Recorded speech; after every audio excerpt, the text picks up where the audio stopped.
नारद संचार आर्थिक समाचार के इस ताज़ा अंक में हमारे सभी दर्शकों का स्वागत है। आज जब इस वीडियो को हम रिकॉर्ड कर रहे हैं 27 अगस्त 2024 है। केंद्रीय मंत्रिमंडल ने गत शनिवार को एक महत्वपूर्ण निर्णय लिया और जिसमें सरकारी कर्मचारियों के लिए यूनिफाइड पेंशन स्कीम यानी एकीकृत पेंशन योजना को मंजूरी दी है। प्रधानमंत्री श्री नरेंद्र मोदी की अध्यक्षता में 24 अगस्त को हुई केंद्रीय मंत्रिमंडल की इस बैठक में ये महत्वपूर्ण निर्णय लिया गया। तो इस नई जो यूनिफाइड पेंशन स्कीम है, इसकी क्या क्या खास बातें हैं, सबसे पहले हम आपको वो बताते हैं। इसमें एक तो ये आपको कहा गया कि अगर आपकी 25 साल की नौकरी, कम से कम 25 साल की नौकरी या उससे अधिक अगर आपकी है, उसके बाद आप रिटायर हो रहे हैं या नौकरी छोड़ रहे हैं, तो आपको आपकी उस साल के दौरान जो सेवानिवृत्ति का जो साल है, उस साल के दौरान जो आपकी औसत बेसिक पे रही है, उसका 50% आपको जो है पेंशन मिलेगी। मान लीजिए आपकी बेसिक पे 50,000 रुपये है, तो आपको 25,000 रुपये पेंशन उस समय मिलेगी। और 25 से कम साल और कम से कम 10 साल, 10 से 25 के बीच में अगर आप सेवानिवृत्त होते हैं, तो इसी के अनुपात में आपको जो ये फॉर्मूला बताया है कि आपका आखिरी जो बेसिक पे होगा उसका 50%, तो उसी फॉर्मूले के आनुपातिक हिसाब से 25 साल से कम की सेवा पर आपको पेंशन मिलेगी। आप उसका जो है प्रोपोर्शनेट जो भी होगा उस हिसाब से कैलकुलेट करके आपको पेंशन दी जाएगी। लेकिन 25 साल और उससे ज़्यादा में आपका है तो आखिरी सेवानिवृत्ति का जो साल है, 12 महीने के एवरेज जो आपकी औसत बेसिक पे प्लस डीए होगा, उसका 50% आपको वेतन ये पेंशन मिलेगी। ये एश्योर्ड है, ये आपको सुनिश्चित है, ये आश्वासन है आपको पूरा दिया गया है। दूसरा इसमें बिंदु है कि पारिवारिक पेंशन, तो जो पेंशन भोगी है, मूल पेंशन भोगी, उसकी मृत्यु होती है और उस समय जो उसकी पेंशन है उसका 60% जो है पारिवारिक पेंशन आपको मिलेगी। तो मान लीजिए उनकी पेंशन 30,000 रुपये है, तो उसका 60% यानी 18,000 रुपये आपको पारिवारिक पेंशन मिलेगी।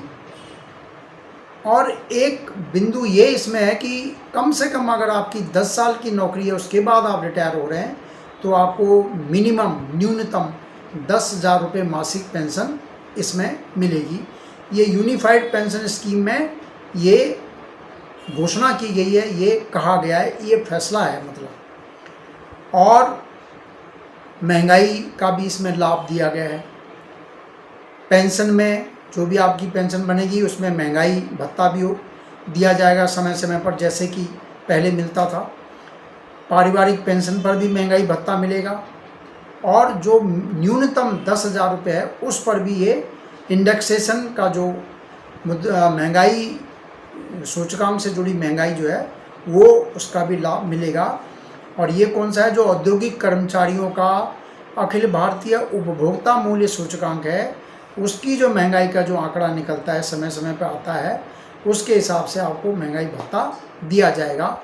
और एक बिंदु यह है कि सेवानिवृत्त होते समय ग्रेच्युटी जो आपको मिलती है, उसके अलावा लमसम पेमेंट भी आपको मिलेगी, एक मुश्त भुगतान भी मिलेगा। और ये भुगतान होगा आपकी हर प्रत्येक 6 महीने की सेवा में हर महीने के 10 दिन का जो पे प्लस डीए होगा वो आपको ये लमसम मिलेगा। और ये भुगतान आपका जो सुनिश्चित पेंशन का जो वादा है इसमें, उसमें उसका कोई असर नहीं पड़ेगा, ये जो भुगतान मिलेगा। तो इस तरह की जो ये योजना सरकार ने फैसला किया है, ये 1 अप्रैल 2025 से बोला है कि इसको लागू करेंगे।